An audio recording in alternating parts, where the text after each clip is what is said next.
مکۃ المکرمہ میں تازہ بہترین فریش گوشت کم قیمت پر کہاں اور کیسے ملتا ہے اور اس کے حاصل کرنے کا طریقہ کیا ہوتا ہے؟ اسی طریقے سے وہ افراد جنہوں نے ابھی تک اپنی قربانی کسی معتبر ادارے کو نہیں دی، وہ اپنی قربانی اپنے ہاتھوں سے کم قیمت پر کرنا چاہتے ہیں، تو وہ اس ویڈیو کو پورا دیکھیں۔ السلام علیکم ورحمۃ اللہ وبرکاتہ۔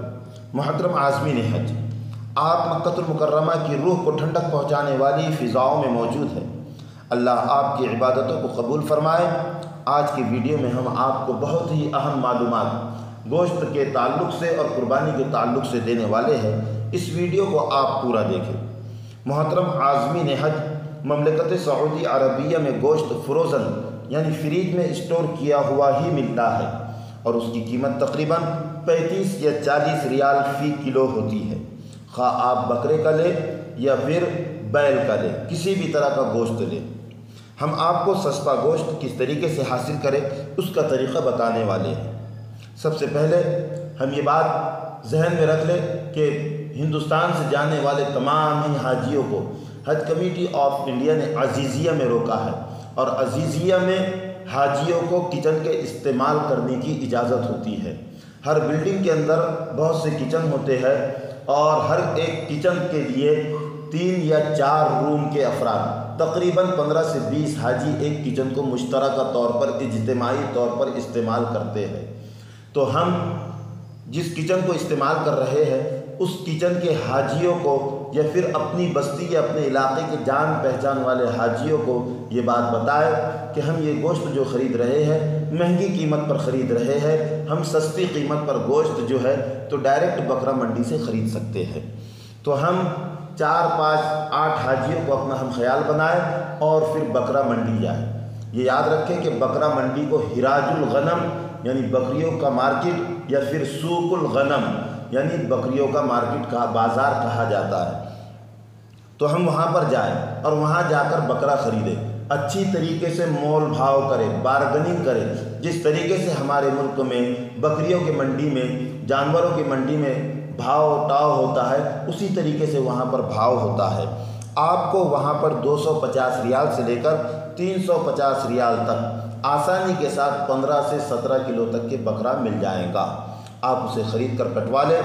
یہ بات یاد رکھیں کہ کٹوانے اور روم پر لانے تک کے وہ تقریباً آپ کو 450 ریال سے لے کر تو 410 420 ریال تک کے آپ کو یہ بکرا پڑ جائے گا، جس میں آپ کو 17 کلو تک کے گوشت آئیں گا، اور آپ اس کو لا کر اپنے فریج میں محفوظ کر لیں۔ جن حاجیوں کا جتنا حصہ ہے اتنا حصہ تقسیم کر دیں، اپنا اپنا حصہ اپنے اپنے فریج میں محفوظ کر لیں، اور پھر وقت ضرورت اس کو استعمال کریں۔ اور مزید وہ عازمین جنہوں نے ابھی تک قربانی کسی بھی معتبر ادارے کو نہیں دی، وہ عازمین بھی اس طرح کر سکتے ہیں، کیونکہ گزشتہ سال حج کمیٹی آف انڈیا نے تقریباً 800 ریال سے زائد قربانی کے لیے وصولے تھے، اور راجی بینک نے بھی تقریباً اسی مقدار میں ریال ہر حاجی سے وصول کیے تھے۔ مدرسہ سہولتیہ والوں نے گزشتہ سال 650 ریال لیے تھے۔ اس سال پتہ چلا کہ مدرسہ سہولتیہ والے 600 ریال فی قربانی کے لے رہے ہیں۔ اگر آپ نے کسی بھی معتبر ادارے کو قربانی نہیں دی اور آپ خود اپنی نگرانی میں قربانی کرنا چاہتے ہیں تو مینا میں بہت سی قربان گاہیں موجود ہیں۔ 2-3 قربان گاہیں مینا میں موجود ہے۔ مینا میں 2-3 قربان گاہیں موجود ہے۔ آپ آسانی کے ساتھ 10 تاریخ کو رمی جمرات سے فارغ ہو کر قربان گاہ جا کر وہاں پر بکرا یا پھر جو جانور آپ کو خریدنا ہے آپ خرید سکتے اور قربانی کر سکتے ہیں۔ اس کا بہتر طریقہ یہ ہے کہ اپنا 7، 8، 10، 15 لوگوں کا گروپ بنا لیں۔ وہاں پر جانے کے بعد یہ کہ جو گروپ کے لوگ ہیں تو ان میں سے جو 4-5 جو نوجوان ہیں، ہٹے کٹے ہیں، تندرست ہے، چلنے پھرنے کی طاقت ہے، تو ان لوگوں کے پاس اپنے نام لکھا کر دے دے، وہ منڈی جا کر وہاں پر جانور خریدے اور جانور خریدنے کے بعد میں قربانی کرے۔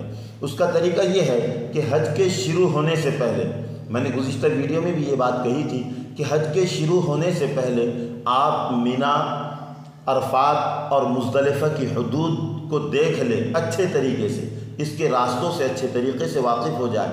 یعنی جو زیارت کے لیے جاتے ہیں، گائیڈ آتے ہیں تو انہیں یہ کہے کہ بھئی ہمیں سب سے اہم یہی بتاؤ، مینا، عرفات، مزدلفہ کی حدود، مینا کے اندر قربان گاہ کہاں پر ہے، جمرات سے کس طرف سے راستہ جاتا ہے، تو وہ راستہ بتائے، جمرات ہوتے ہوئے راستہ قربان گاہ کس طرف سے جاتا ہے وہ بتائے۔ یہ ساری چیزیں ہمارے سیکھنے کی ہے، ہم وہاں پر پہنچے یا پھر اسی طریقے سے ہم دوسری قربان گاہوں میں جا کر بھی کر سکتے ہیں حدود حرم کے اندر۔ محترم عازمین حج، اگر ہم بڑا جانور اگر لیتے ہیں تو بڑا جانور ہم نے گزشتہ سال جو مارکیٹ میں، آپ مارکیٹ پورا دیکھ رہے ہیں، یہاں پر بکرے، بیل اور دیگر اونٹ، سارے جانور یہاں پر جو قربانی کے لیے چلتے وہ موجود ہے۔ تو ہم نے یہاں پر جو ان سے ان کی قیمتیں پوچھی تھی اور جو بارگننگ یعنی مول بھاؤ کیا تھا، مول بھاؤ کرنے کے بعد میں بڑا جانور ہمیں تقریباً 3200 ریال سے لے کر 4000 ریال تک کے، اور اونٹ کی جو قیمت ہم نے نکالی تھی تو وہ 3800 ریال سے لے کر تو 4500 اور 6000 ریال تک کے پہنچ رہی تھی، اور بکری کی جو قیمتیں ہم نے نکالے تھے تو بکری کی قیمتیں 250 ریال سے لے کر تو 400 450 ریال تک کے پہنچ رہی تھی۔ محترم عازمین حج، میں دوبارہ کہوں گا کہ آپ ایام حج کے شروع ہونے سے پہلے مکۃ المکرمہ کے مقدس مقامات کی زیارت کر لیں، خاص کر ان مقامات کی زیارت کریں جن مقامات پر ہم کو مناسک حج یعنی حج کے ارکان ادا کرنے ہیں، یعنی مینا، عرفات، مزدلفہ۔ مینا کی حدیں، عرفات کی حدیں، مزدلفہ کی حدیں، اور مینا کے اندر جمرات، اور جمرات سے وہ راستہ جو راستہ قربان گاہ کی طرف جاتا ہے، قربان گاہ ہم اس کو ضرور دیکھیں۔ اور اسی طریقے سے مینا کے علاوہ باہر جو قربان گاہ ہے یعنی سلاٹر ہاؤس اور بکریوں کی منڈی یعنی جانوروں کی منڈی جو مینا سے باہر ہے، ہم اسے بھی دیکھ کر آئیں۔ ہمارے تھوڑے پیسے جائیں گے لیکن آسانی سے اور سہولت سے کم قیمت پر ایام حج میں یعنی 10 تاریخ کو ہماری قربانی ہوں گی۔ یہ جو آپ سلاٹر ہاؤس دیکھ رہے ہیں جہاں پر بکرا ذبح ہو رہا ہے، یہ سلاٹر ہاؤس مکہ کے اندر کلو عشرہ کر کے ایک مقام ہے، اس جگہ پر موجود ہے، اور یہ مکہ کی سب سے بڑی جانوروں کی منڈی ہے۔ کلو عشرہ، یہاں پر جانے کا کرایہ تھوڑا سا زیادہ لگتا ہے۔ کاکیا عزیزیہ کو لگ کر ہی ایک علاقہ ہے، وہاں پر بھی ایک بڑی منڈی ہے جانوروں کی، اور کاکیا کے بعد میں یہ منڈی لگتی ہے جو کلو عشرہ کے اندر ہے۔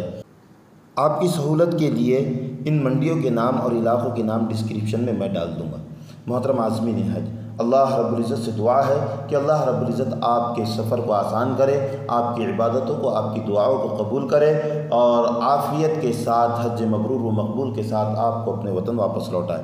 آپ سے گزارش ہے کہ آپ ہمارے ملک کے حق میں امن و سلامتی کی دعا کریں، اور ہمارے حق میں بیت اللہ کی حاضری اور روضہ رسول کی زیارت کے لیے دعا کریں، اور جب رسول اللہ صلی اللہ علیہ وسلم کے روضے پر پہنچے تو مجھ ناکارہ کی طرف سے سلام عرض کر دینا۔